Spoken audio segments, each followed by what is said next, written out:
Olá, olá amigos da Web TV Fronteira Noroeste e do programa Visão. Hoje nós vamos conversar com quem empreende, né, no ramo, ou melhor, no segmento feminino, há muito tempo, que teve um papel de destaque aí na imprensa local, fazendo jornal, fazendo revista, faz até hoje, e que sempre esteve irrequieta, empreendendo, agora inclusive já assumindo um outro trabalho, uma outra atividade de franquia aí. Vamos ter muito prazer agora em conversar com a Nice Richter. Tudo bem, Nice? Tudo bem, Vitor. Obrigada pelo convite. Legal. Vamos aqui agradecer os nossos apoiadores, né? O Sicredi, a Livraria Knebel, Pacheco Fotografias, Soldas Rosense, Serralheria Witkowski, Álvaro Vieira Advogados Associados, Restaurante Bocata, Quasat Solar, Policlínica Santa Rosa, BR Fonia, Leuzin Control, Nelson Dutra Cirurgia Plástica, Squash Academia, Realce Noivas e Golfeto Artefatos. Nice, aqui o papo vai ser bem variado, bem interessante aqui, né? Vai ser gostosa, muito gostosa essa entrevista. Você, há 2 anos atrás, esteve aí à frente de um trabalho diferente, de uma atuação diferente, que foi ser embaixadora, né, da Rede Mulher Empreendedora. O objetivo era mobilizar as mulheres que já estavam empreendendo ou que gostariam de vir a empreender. Como é que foi? Conta para nós a história aí. Na verdade, foi uma consequência de um outro trabalho, porque nós nunca tivemos uma representação totalmente feminina das mulheres em si. E algumas vezes eu fui convidada para ir num encontro das mulheres na Argentina, em Oberá, e lá elas têm um grupo muito, muito interessante, assim, de mulheres das mais diversas categorias profissionais. E aquilo me chamou muita atenção. Eu fui em 2 anos lá, Sim. Convidada por elas. E aí eu comecei a acompanhar o que estava acontecendo no Brasil em termos de empreendedorismo feminino. E acabei indo num congresso em São Paulo da Rede Mulher Empreendedora. E eu achei muito interessante toda aquela forma delas incentivar, delas contarem histórias, delas ajudarem, darem ideias do que as mulheres podiam fazer, em especial para aquelas mulheres de baixa renda ou de situação econômica vulnerável. E foi super interessante, eu comecei a acompanhar mais o trabalho, a ficar mais por dentro, e eu fui nomeada embaixadora da rede aqui em Santa Rosa. Depois, foi em que local isso aí, Nice? Lá? Foi na Avenida Paulista, não lembro o nome do teatro agora. Na verdade foi o 8º, né? Já era o 8º. Sim. Isso foi em 2019. 8º encontro lá. Foi o 8º. Elas têm um grupo muito forte lá, criado pela Ana Fontes. Elas atuam no Brasil e no exterior já. Sim. E a dona do Magazine Luiza, que ela é muito atuante também, né? A Luiza Helena Trajano. Muito, essa mulher tem é impressionante Ela tem muito poder também. a participação dela. Então, elas têm todo esse movimento, e inclusive agora elas continuam com um movimento de café online, elas estão sempre tentando levantar as mulheres. Sim. Mas eu tô meio em stand-by agora. Mesmo na questão da pandemia, né?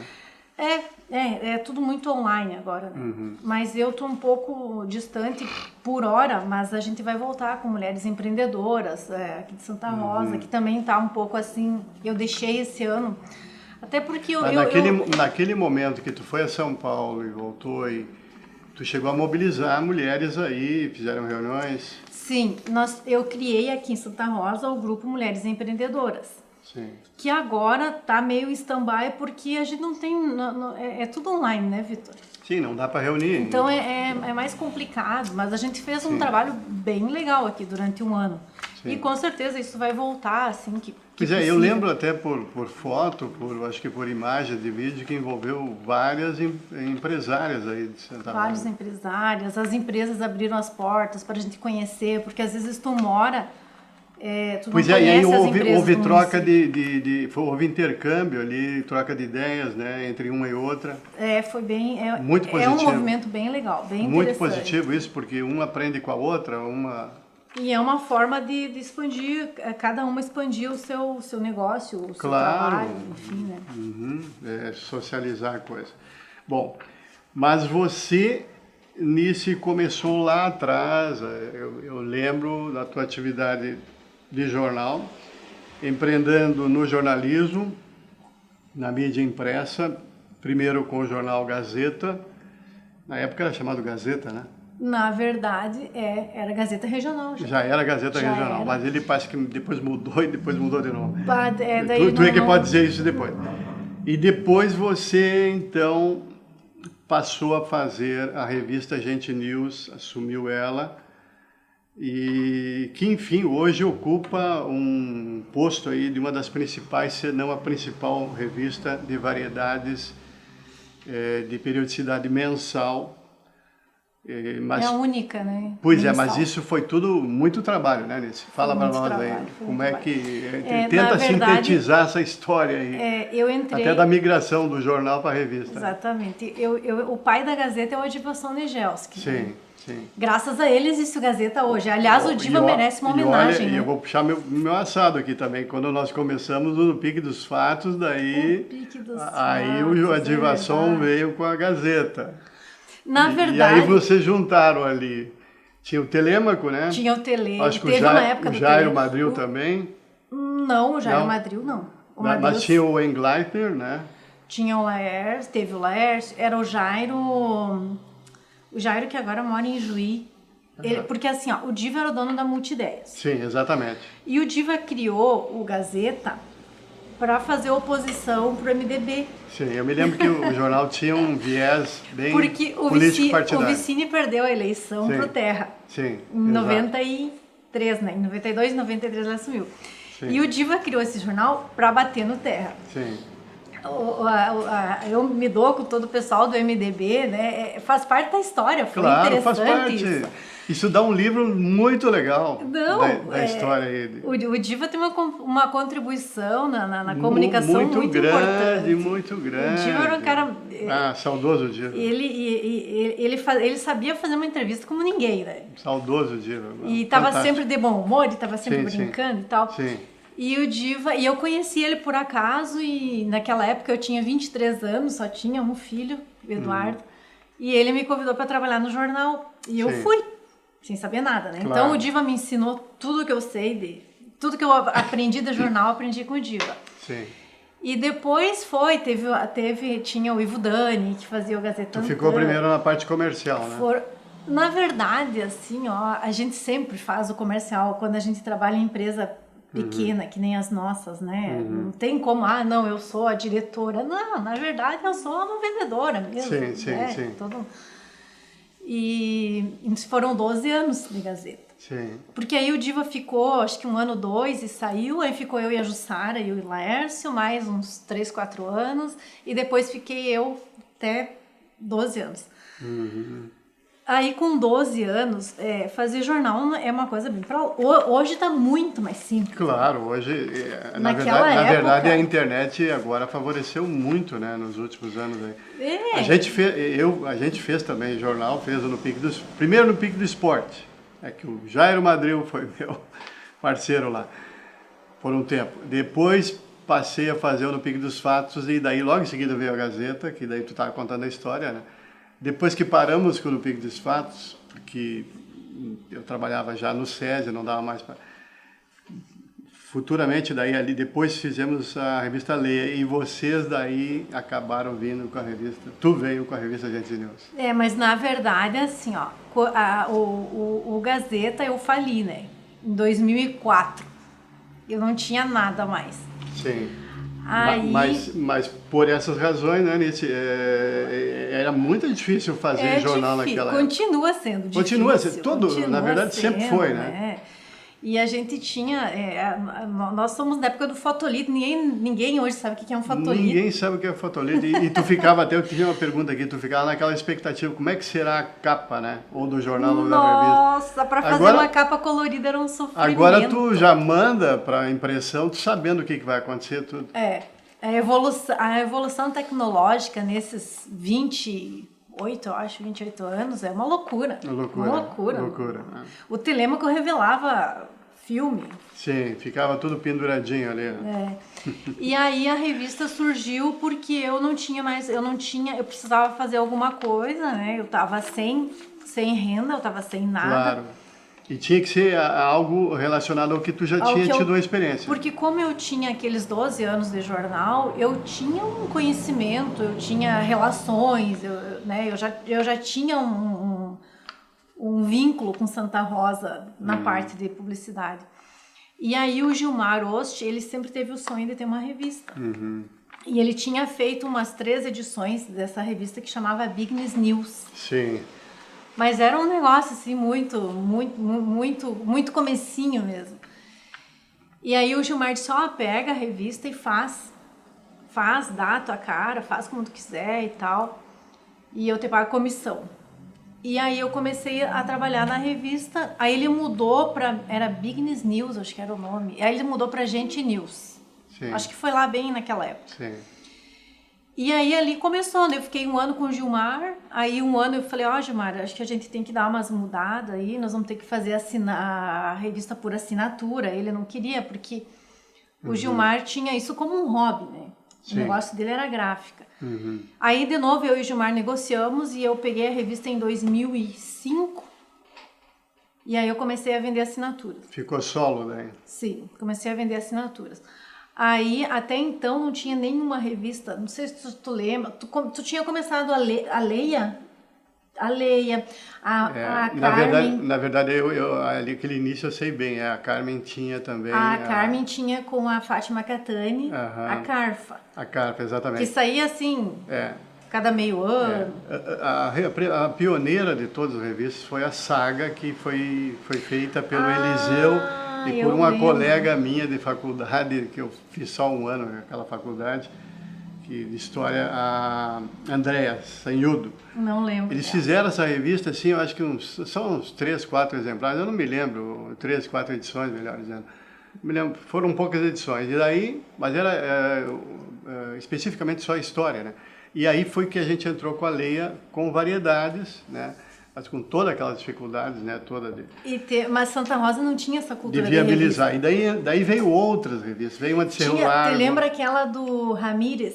Sim. Avalon, exatamente. Veio várias, e aí tinha... Mas Santa Rosa não daí tinha a Carfa de Santo Ângelo, que tinha... A Fátima Catani e a Carmen. E a Carmen, né? Mas essa foi antes ainda da Avalon. Sim. E, bom, mas enfim, depois... Então, tu fez a coisa deslanchar. A revista não emplacava, né? Sim. A revista não emplacava. E a Gente News começou a emplacar. Aí, com aquele know-how que eu já tinha, aquele conhecimento e tal, a gente... Bem, de 2004 até agora, são 17 anos. Nós somos a única revista mensal e que em todos os meses ela circulou. Todos. A gente não falhou um mês. Então, a gente conseguiu criar esse respeito, né? Esse vínculo. Foi uma coisa... Por exemplo, assim, vale o registro, o Jornal Noroeste se gaba de nunca ter parado. Eu acho que é meritório isso, né? É elogiável, porque realmente... É elogiável. Teve já jornais que... Teve um momento que parou, não conseguia comercializar, não conseguia... Não, revista teve várias, né? Revista teve assim, iniciou dali, meio ano terminou. Teve um pico ali em 2013, quando a economia estava num boom, a gente chegou a ter umas 7 revistas aqui em Santa Rosa. Exatamente. Mas enfim, eu acho que... E até peço desculpa por algumas outras que existem aí, eu sei que estão no ramo, estão no pedaço, vamos usar uma palavra assim, mas que a gente até... Nem vai mencionar mais agora, porque de repente vai falhar, deixar algumas fora, então... Não, Não, existem e que bom que elas existem. O meu amigo Adriano, né, tem a dele o também. Adriano, gente boa. E que bom que elas existem, né, Sim, Vitor? Porque sim. eu sempre falo que isso aqui é o documento. Ainda é o documento. Sim, exatamente. Né? Tá aí. Essa é a última edição? Essa é a última, essa aqui é a Chiara. Eu sempre digo assim, ó, o que você vai mostrar para os teus netos? É o impresso. Pois é. Eu sempre falo na fotografia. Mas deixa eu te dizer uma coisa agora aqui, essa entrevista nossa, Anice, eu tenho um grupo de uma setorial de cultura, de literatura, melhor dizendo, que eu vou colocar essa entrevista nesse grupo, porque esses dias eu defendi no grupo que a Biblioteca Municipal tenha, como teve há muitos anos lá atrás, revistas e não só livros. E daí eu até contei historinha aí do passado e alguns acho que se admiraram. Porque a revista, ela conta a história. A revista e o jornal, elas contam uma história do dia a dia. É o que vai, né? É um registro... Os livros são importantes na formação cultural das pessoas, mas os livros são coisas específicas de determinado assunto, de determinada área. Revista e jornal contam a história da humanidade. Isso que a maioria não se deu conta ainda. Exatamente. E é a mesma coisa a fotografia, né? É a mesma coisa a fotografia. Eu pego fotografias minhas de viagem e mando imprimir. Sim. Agora o meu computador pifou lá, acabou. Sim. As minhas fotos principais, mas isso é o que viagem depois e tal, a gente ia falar e nós foto. até estamos adiantando o assunto, essa questão do digital e do impresso, né? Bom, mas deixa eu falar agora, eu preciso para a nossa entrevista, que não vai ser tão curta, mas também não pode ser muito longa, senão não pode cansar o internauta cansa, internauta. melhor dizendo. Você agora também está investindo em uma franquia de canecas, né? Pois é. Fala para nós, explica para nós como é que é esse novo trabalho. Como é que isso aconteceu?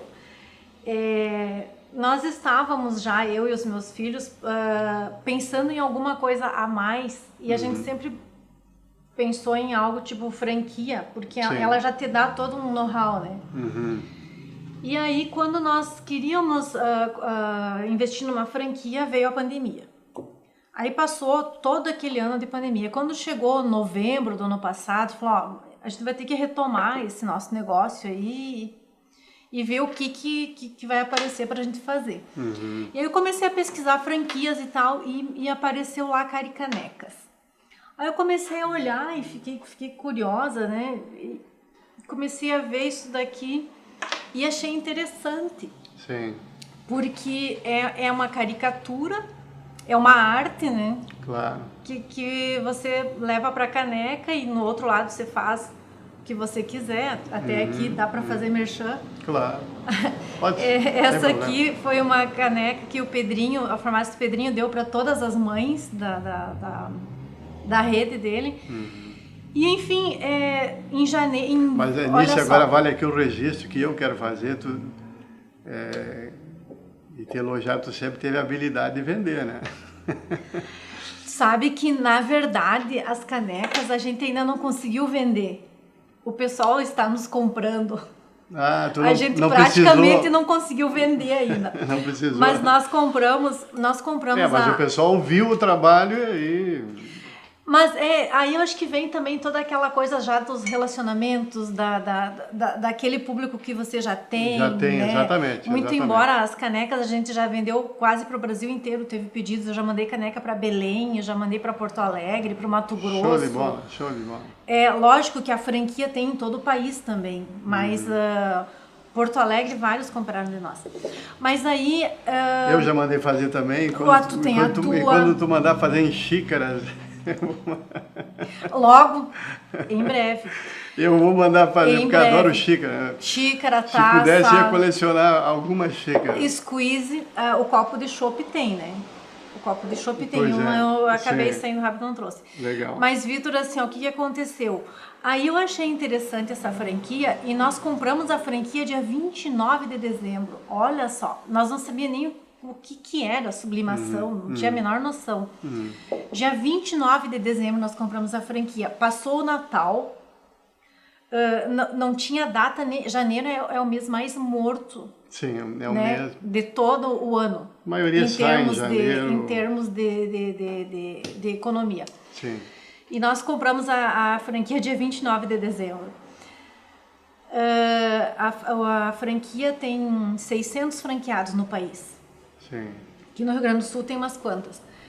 E aí nós tiramos o primeiro lugar no ranking vendas em janeiro. Olha aí, ó. O primeiro lugar em fevereiro. O primeiro lugar em março. E o de abril não saiu ainda, mas provavelmente nós... Nossa, vamos tirar o primeiro lugar de sempre novo. esse levantamento lá. Então a nossa franquia E é nova. eles que te comunicam. Eles saem na revista Carica News. Eu não publiquei ainda, porque saiu hoje de manhã. A primeira vez eu já tinha publicado. Saiu hoje de manhã a Carica News e não deu tempo. Eu até queria imprimir para trazer para você, que eles mandam o ranking pra gente. E então, assim, ó, o que eu quero dizer pro pessoal é que isso são brechas de mercado. Sim. Porque daqui a pouco tu vai lá fazendo canequinha. Fazendo canequinha. Dá a impressão assim, uma coisinha tão simples, mas... Só que é uma caneca diferente, ela é uma caneca com emoção. É uma caneca diferente e as pessoas querem ter esse gosto de ter uma também sua, né? Exatamente. E outra coisa assim, ó, isso aqui, ó, Vitor, ó, sustentabilidade. Sabe? Sim, sustentabilidade. Parar com o plástico. E eu vi que tem aqui o pessoal que está na técnica que já tem caricaneca, né? Já falamos da tua. Claro. E então foi uma coisa bem surpreendente, porque no próprio treinamento, se nós vendêssemos 50 canecas mês, no treinamento diz que ok, porque é uma franquia nova, papapá. Nós não vendemos em nenhum mês menos de 300 canecas. Poxa, que beleza, hein? Então é uma coisa bem surpreendente.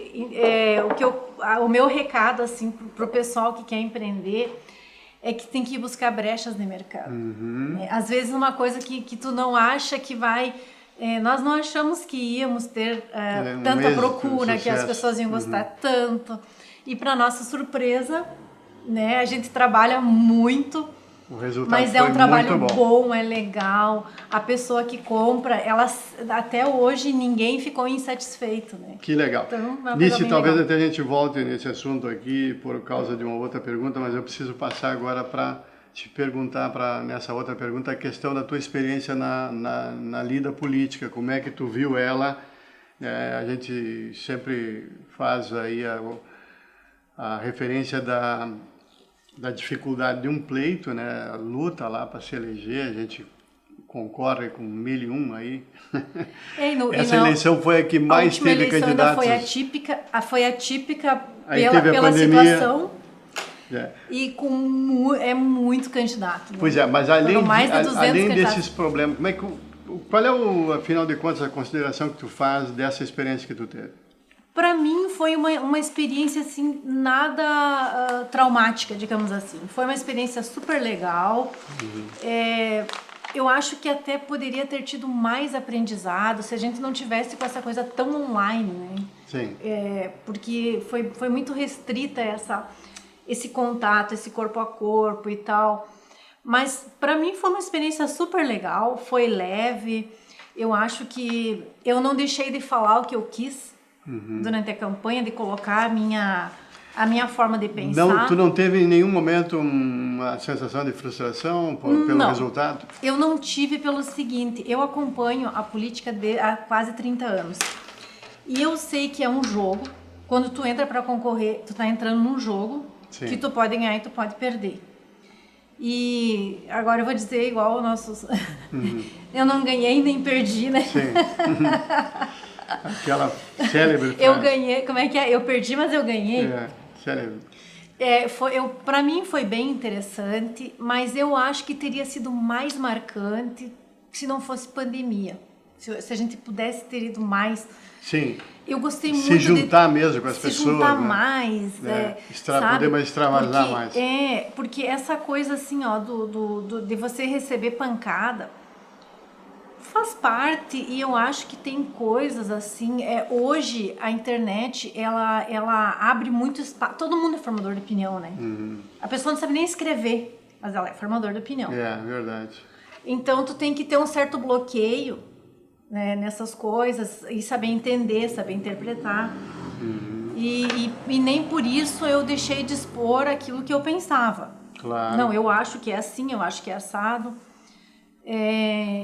O mês que vem, inclusive, vai ter uma sessão na Câmara que eu vou assumir em junho. Considero assim um fato válido, né? Claro. Eu nunca estive lá na tribuna da Câmara como suplente.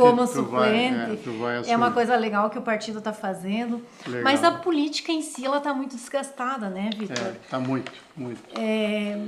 Então é complicado, assim, tu não pode dizer que é só o PT, que é só o PP, que é só o MDB. Num todo, ela é bem complicada para você entender, aceitar.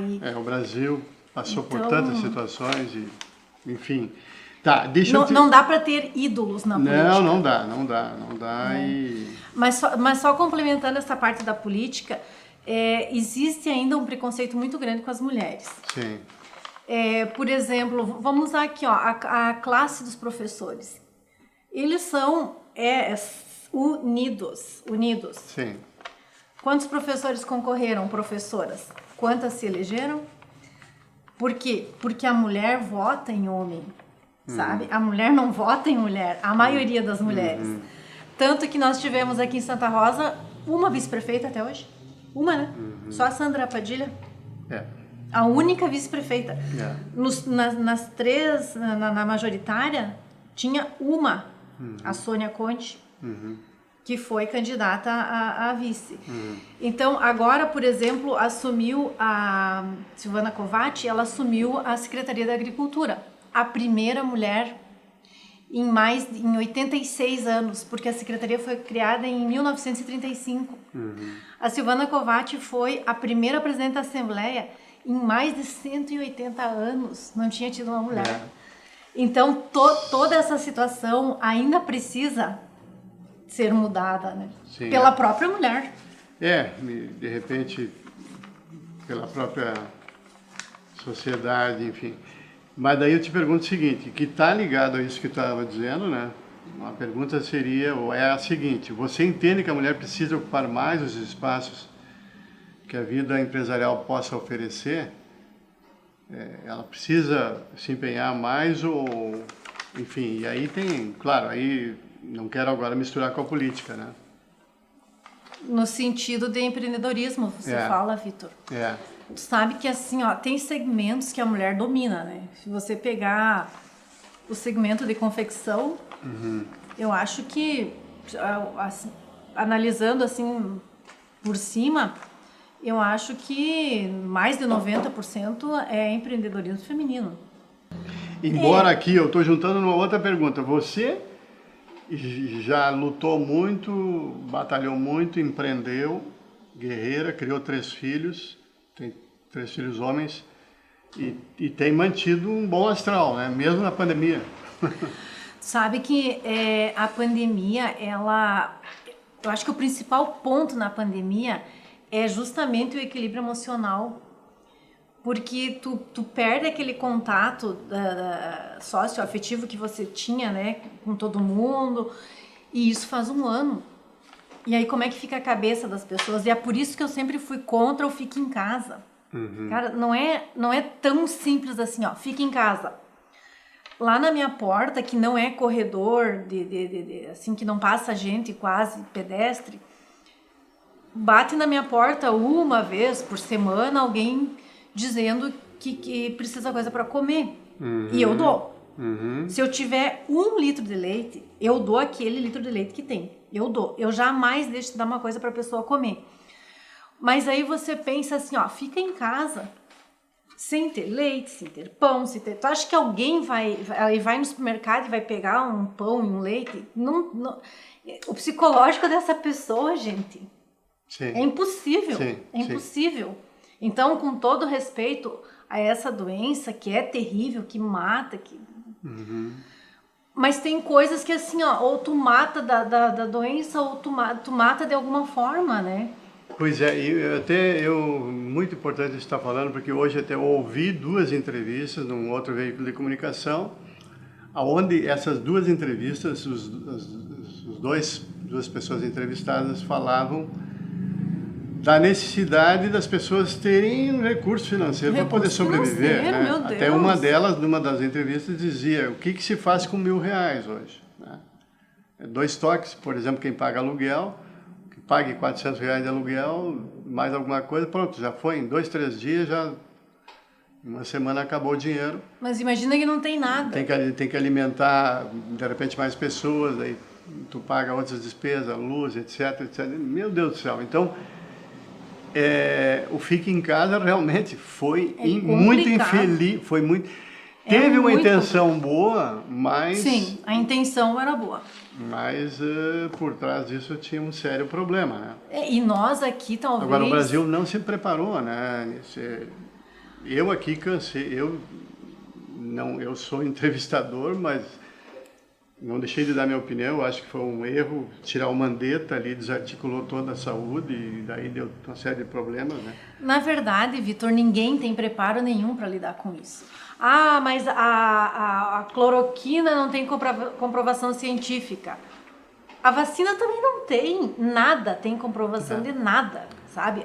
A gente está há um ano e pouco convivendo com isso. Quando eu falei do Mandetta, e não tem nada. Sim, quando eu falei dele, eu falei na questão da coordenação de toda a situação que estava ingressando no Brasil e tal. Mas não é o assunto agora aqui. Sim, na verdade são rumos que todo mundo acha que está certo, né? Exato, Então, cada um na sua maneira está certo. Bom, criou uma série de confusão, né, e de incertezas, né?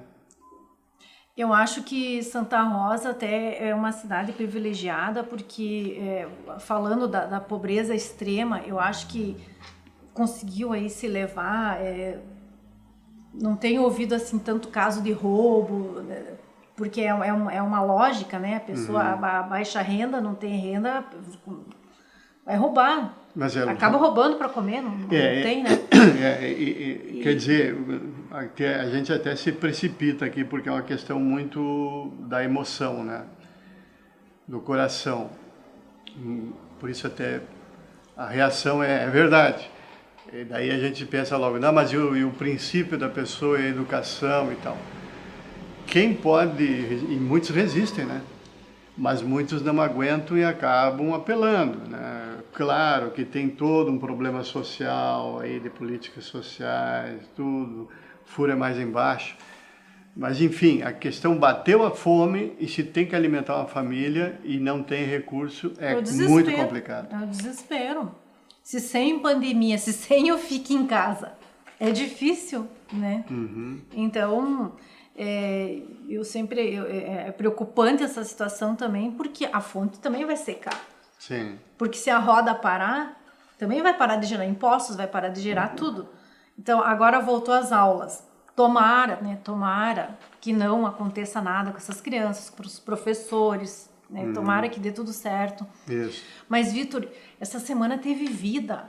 Eu vejo transporte escolar, eu vejo os adolescentes com mochila na rua. Meu Deus, o que esse pessoal do transporte escolar estava fazendo? Eu comentei hoje de manhã com uma pessoa ainda, ali próximo da farmácia no Rosário, que é próximo do Hospital Bosco, deixei o carro bem afastado e passei na frente da FEMA, ali do módulo da FEMA, cheio de aluno ali, conversando, rindo. Que sensação boa que deu aquilo ali. Porque assim, ó, existe toda uma comercial para a FEMA aí. Para a FEMA. Existe todo um aparato por trás disso, né? Imagina esse pessoal das vans, do transporte escolar, 1 ano e pouco parado. Sim. É insustentável, não tem como. Então, olha, tomara que nenhum professor tenha problema de saúde, que nem uma criança, e que comece aos poucos até essa vida voltar. Até porque os professores, eu tenho falado também com o pessoal nessa área, que realmente tem um receio, porque alguns têm comorbidade, né? Aí não pode, né? E aí não estão podendo ir até a escola, e essa questão da aula online não é tão fácil assim. É muito deficiente, essa é a verdade. Na verdade, os professores, né, tanto que teve uma manifestação aí há pouco tempo das escolas particulares, todas querendo voltar, Sim. Porque para eles também é ruim. Sim, com certeza. Mas tomara Vamos indo que para o agora... final agora da nossa entrevista, mas queremos aqui agradecer os nossos apoiadores, né? que são vistos na TV ao fundo e no rodapé do vídeo desta entrevista. Nisso, assim, ó, a gente já falou lá atrás sobre a revista, sobre o jornal, sobre fazer a mídia impressa. Hoje, até ontem a gente conversava, né? Você acha que em 5, 6 anos acaba a mídia impressa? Estamos voltando agora. Você acha que vai ficar só o digital? Eu acho que não, tem gente que não vai deixar. Outro dia eu conversava com o meu amigo lá da Cia das Letras, o Ayrton, sobre os livros. Nossa, como é bom entrar numa livraria, sabe? Show de bola. Eu não leio livro online. Sim. Eu tenho livro. Sim, aliás, depois da Caricanecas, eu não consegui dar andamento para minhas leituras. Mas pega um exemplo de uma revista, né? E vocês fazem a Gente News. Tu pega o cheirinho da revista nova ali, vinda da gráfica, né? Tem um cheirinho. Tem toda a questão de folhear, né? Tu vai numa banca, que infelizmente as bancas estão ameaçadas também. A editora Abril faliu faz agora, acho que 5, 6 anos, não sei. Acabou todo aquele império deles e, lamentavelmente, acabou todo um legado que eles quase, dá para se dizer assim, deixaram, né? De várias revistas, né? E que alegria eu tinha, ainda tenho. Hoje só existe uma banca em Santa Rosa, né? Eu também vou lá na Maite. Lá na rodoviária, né? E tu poder pegar uma Veja, poder pegar umas seleções, poder pegar ou uma outra revista super interessante, etc, etc, são vários tipos de revistas. Imagina se isso termina, e o jornal impresso, imagina se isso termina, que bacana tu poder dobrar ali, folhear, olhar, passar para outra pessoa. Isso não pode acabar. Eu senti na pandemia eu senti o seguinte, Vitor, quando começou a pandemia eu pensei, poxa, agora é o meu fim, né, o que eu vou fazer? Uhum. Parou ali nos primeiros dias de março, abril, teve 15 dias de bandeira preta, de tudo de lockdown. E aí, o que eu percebi nesse 1 ano de pandemia? Os nossos assinantes se mantiveram. Os assinantes que nós perdemos com relação ao que nós conquistamos foi... Tu pode dizer aí ou não quer dizer o número de assinantes? 1000 e alguma coisa. Opa. Nós mantivemos, foi uma coisa incrível. Show de bola. Porque tu sabe, tu já foi da publicidade e tal, a publicidade sempre é a primeira coisa que se corta, quando deveria ser o contrário, né? Sim. Quando você não está vendendo, aí você tem que anunciar. Exato. Mas aí foi no meu assinante que eu vi como o impresso ainda tem valor, foi no assinante. Porque aí eu vou voltar lá naquela história da própria fotografia. Uhum. Aí você vai puxar lá num computador um negócio para contar pro teu bisneto da tua história. Uhum. Né? Eu lá em casa tenho na parede uma foto preto e branco do meu avô, que era do Mato Grande, interior de Giruá, com a primeira trilhadeira que surgiu lá na região. Foi meu avô que comprou uma trilhadeira. Sim. Aí, quem hoje conhece a trilhadeira, né? E a foto ainda em preto e branco, né? Para caracterizar bem o passado, né? Exatamente. Então, assim, ó, é o que eu repito. A história, ela é impressa.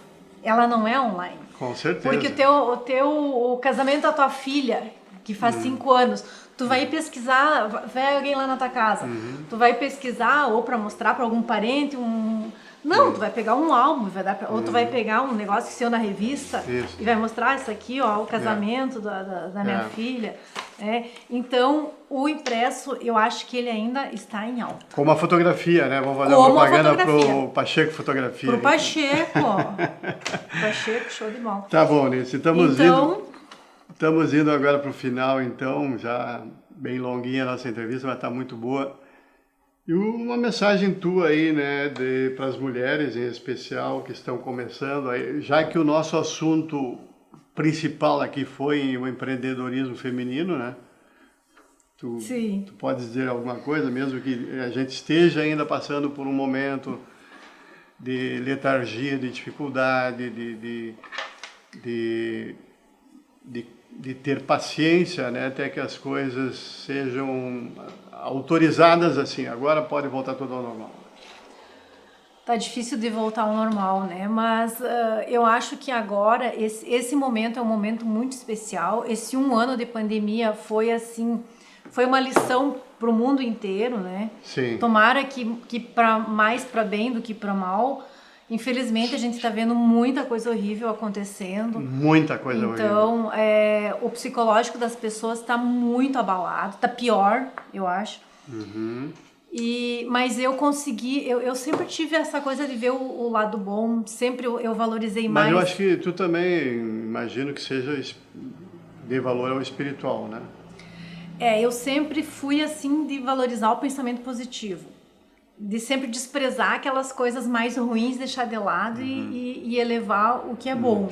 Mas eu insisto na questão do espiritual, porque eu acho que a pandemia está fazendo as pessoas dar valor ao transcendental também, né? Porque tem a ver com a questão do nosso comportamento aqui na Terra. Até antes falávamos da questão do meio ambiente, né? Falou no sustentável. Sim. Eu acho que nós somos responsáveis por muita coisa aqui para ter uma vida melhor para os seres humanos, né? E tu falou nas coisas ruins que está acontecendo. Sabe que uma pena que a gente não conseguiu nem falar sobre o meu projeto. O meu projeto continua, quer dizer, não está andando porque não está tendo possibilidade, mas eu tenho, falando em questão ambiental, o meu parque ecológico, né? Que tem a ver com a questão... Que tem tudo a ver com o bem-estar, e que tem a ver com a questão do turismo, é nisso. Turismo também. Que a gente defende. Com certeza. Então, Tânia... Mas então, assim, ó, o meu recado é que as pessoas continuem acreditando, continuem achando que um dia é melhor que o outro, sabe? Que amanhã, se hoje não foi tão bom, amanhã será melhor. Nós temos trabalhado, assim, muito, muito, muito. A gente trabalha sábado, trabalha domingo. E eu não tenho, assim, nenhuma queixa disso. Eu só agradeço, porque aí entra uma outra coisa. Fica em casa sem fazer nada, sem ganhar dinheiro e com a tua cabeça pensando no quê? Né? Voltando a insistir nisso. Então, busquem alguma coisa para fazer. A gente sabe que nessa pandemia muita gente foi fazer bolo, foi fazer comida, foi fazer crochê. E essa é a habilidade das mulheres. E nós temos que ter nosso pensamento positivo, que tudo vai passar e tudo vai ficar bem. E vamos lá. Isso aí. Então, legal, muito, muito obrigado, Anice. Um bate-papo muito legal aqui com ela. O nosso agradecimento aos nossos apoiadores e aos internautas que acompanharam agora essa entrevista gravada, né? E um abraço a todos. Valeu, Anice. Obrigada, Vitor. Obrigada, Web TV Sul. E estamos aí... Web TV Fronteira Noroeste. Tá, então vamos falar de novo. Isso. Pode falar de novo. Obrigada, Vitor. Obrigada, Web TV Fronteira Noroeste, pelo espaço e esse bate-papo aqui muito bom, muito legal, muito agradável. Espero ter servido muito de inspiração. Muito diversificado, né? Espero ter servido de inspiração para muitas mulheres. E não só para as mulheres, né? Para as famílias, e enfim. Com certeza. Super abraço. Com certeza. Valeu, valeu.